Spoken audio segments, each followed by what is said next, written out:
काकू म्हणाली, आत्ता माझी मुलगी जागी आहे, जेव्हा ती झोपेल तेव्हा मग मी गार्डनमध्ये येईन, आपण तिथे करू, कारण तिथे करायला खूप मजा येईल. मी म्हणालो, ठीक आहे काकू, आधी तुम्ही तुमच्या मुलीला झोपवा. त्यानंतर काकू तिच्या रूममध्ये गेली.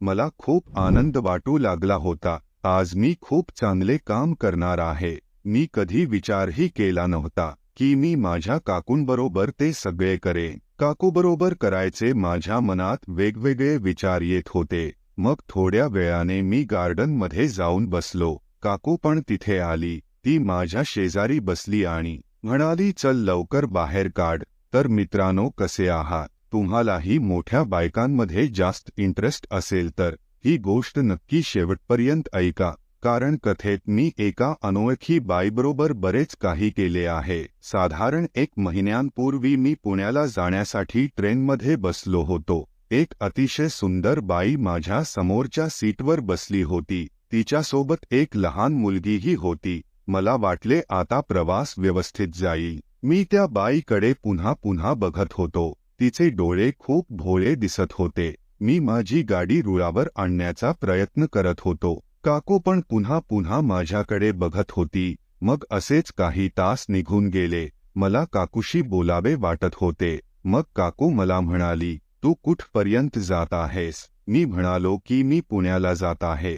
तर काकू म्हणाली, मी पण पुण्याला जात आहे. मग ती म्हणाली, तू पुण्यात कुठे राहतोस? मी म्हणालो, मी पहिल्यांदाच पुण्याला जात आहे. काकू म्हणाली की तिथे तुझ्या ओळखीचे कोणीतरी आहे का? मी म्हणालो, नाही काकू, माझे तिथे कोणी नाही. काकू म्हणाली, मी कात्रजमध्ये राहते. माझा तिथे खूप मोठा फ्लॅट आहे. गावात कडे बहिणीचे लग्न होते म्हणून मी तिकडे गेले होते. मी म्हणालो, तुम्ही कात्रजमध्ये राहता? मग ती म्हणाली, हो. मग माझ्या आतून आवाज आला की ही माझ्यासाठी योग्य संधी आहे. काकू सोबत ओळख बनवायची. मग मी थोडा वेळ काकूशी बोलू लागलो. मग काकू म्हणाली की तू माझ्याबरोबर चल, मी तुला काम मिळवून देईन आणि तुला राहायला रूम पण देईल.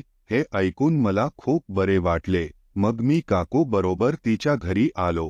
तिचा खूप मोठा फ्लॅट होता. काकू म्हणाली, आत ये. मग मी आत गेलो. आतले दृश्य पाहून मी हादरून गेलो. मी म्हणालो, काकू, तुम्ही इथे राहता का? तर ती म्हणाली, हो, ही माझाच फ्लॅट आहे. मी म्हणालो, खूप छान आहे. काकू म्हणली, तू इथेच थांब, मी बदलून येते. मग काकू तिच्या रूममध्ये गेली. फ्लॅट खूप मोठा होता, पण मला घरात दुसरे कोणीच दिसत नव्हते. थोड्या वेळाने काकू सलवार सूट घालून आली. मी तिच्याकडे बघत राहिलो. ती अप्रतिम दिसत होती. त्यांना पाहून मला ते करावसे वाटले, पण मी माझ्या त्याला दाबले. काकू म्हणाली की तू तुझे सामान बाहेरच्या खोलीत ठेव आणि जा आणि फ्रेश हो. त्यानंतर मी फ्रेश होण्यासाठी बाथरूममध्ये गेलो. मग काकूने चहा नाश्ता बनवला आणि मला पण करायला सांगितला. मी म्हणालो, काकू, तुम्ही खूप चांगले आहोत. तर ती म्हणाली की का? मी म्हणालो, आजच्या युगात कोणी कोणाला पत्ताही नीट सांगत नाही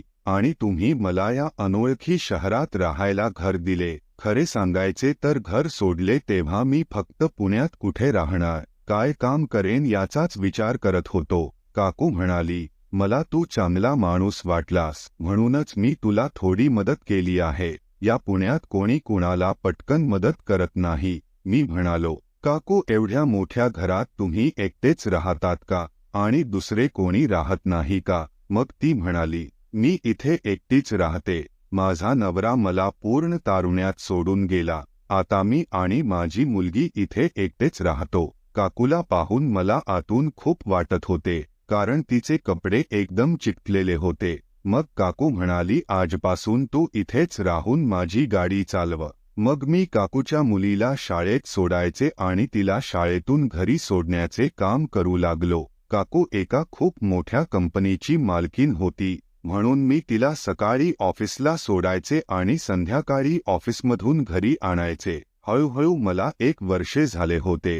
काकू मला अगदी तिच्या घरातल्या सारखे मानत होती. ती मला तिच्या बरोबर बसून जेवू घालायची आणि आम्ही दर रविवारी कुठेतरी बाहेर जायचो. एके दिवशी संध्याकाळी मी काकूना ऑफिसमधून घरी आणत होतो. काकू समोरच्या सीटवर माझ्या शेजारीच बसली होती. आम्ही अर्ध्यावर पोहोचलो. मग मुसळधार पाऊस पडू लागला आणि इतके ढग होते की पूर्ण अंधार पडला होता. पुढे मला काहीच दिसत नव्हते. मग मी गाडी एका बाजूला पार्क केली. मी काकूला पाहिले.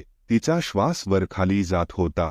मी म्हणालो, काकू तुम्ही ठीक आहात ना? तर ती म्हणाली, हो मी ठीक आहे. मग काकू म्हणाली, ओके ओंकार, मी तुला कशी वाटते? मी म्हणालो, काकू मला तुम्ही खूप आवडता.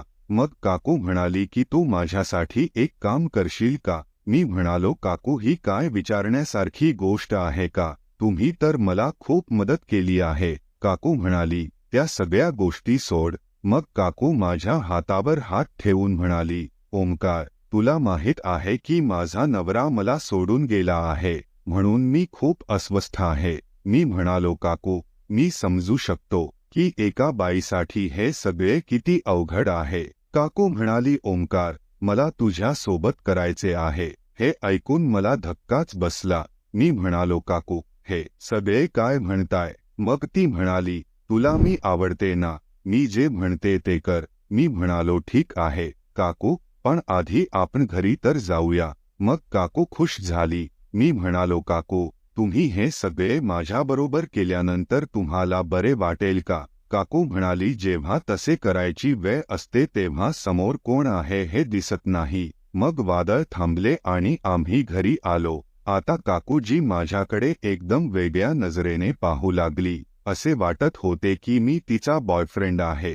काकू म्हणाली, ओंकार तुला विश्रांती घ्यायची असेल तर जा, कारण आज रात्री तुला माझी जमीन नांगरून पाणी काढायचे आहे. मी म्हणालो, काही हरकत नाही काकू, मी शेतकऱ्याचा मुलगा आहे, त्यामुळे हे सगळे माझ्यासाठी खूप छोटी गोष्ट आहे. आज बघा मी पाणी टाकून तुमची जमीन पूर्ण हिरवीगार करून टाकीन. मी पहिल्यांदा काकूंच्या घरी आलो तेव्हापासून काकू बरोबर करायचा विचार केला. एके दिवशी काकूने स्वतः मला सांगितले की जेव्हापासून तिचा नवरा तिला सोडून गेला आहे तेव्हापासून काकू खूप अस्वस्थ आहे.